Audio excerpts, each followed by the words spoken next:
Wala namang nakikitang problema ang isang mambabatas kung lalagariin ang impeachment trial at pagtalakay sa 2027 national budget.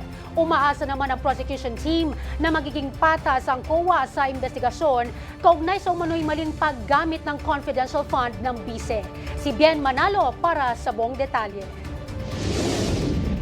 Umaasa ang House Prosecution Team na mabibigyang linaw ng Commission on Audit ang umano'y mga questionabling asset ng Vice Presidente, kabilang na si Mary Grace Piatos at Cocoy Villamin na umano'y nakatanggap ng confidential fund. May karapatan nila ang COA na bulat-latin ang pinagamitan ng pondo dahil pera ito ng taong bayan. Kaduda-duda rin nila ang pag-withdraw ng Office of the Vice President ng mahigit 600 milyong piso sa loob lang ng ilang buwan, lalo na at kung wala nilang spy o asset na gagamitin sa operasyon. Matatandang itinanggi ng Philippine Statistics Authority sa pagdinig ng House Committee on Justice na may Mary Grace Piatos at Cocoy Villamin sa kanilang database.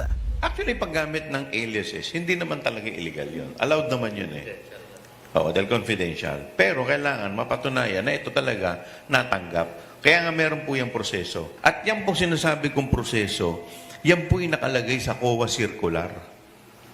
Yan po yung proseso ng bilang matasabi nating proteksyon. Hindi rin nila isang discretionary fund ang confidential fund na pwedeng gastusin ng ikalawang pangulo kung saan niya gustuhin. May regulasyon nila sa paggamit nito, kaya't hindi makakatakas sa pagsusuri ng COA. Kasama nila sa ilalatag ng prosecution sa korte ay kung papaano ginastos ng bise ang pondo at kung nasunod ba ang pamantayan sa paggamit ng naturang pondo.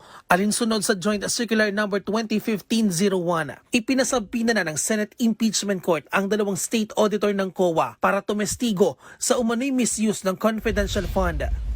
Hindi po lahat ng tao ay otorisado na humawak netong pera. Much more, yung kabuuan, ibibigay mo ng buo doon sa taong yon. Kaya nga po meron tayong SDO. Pag sinabi mong SDO, Special Disbursing Officer, siya ang may tangan.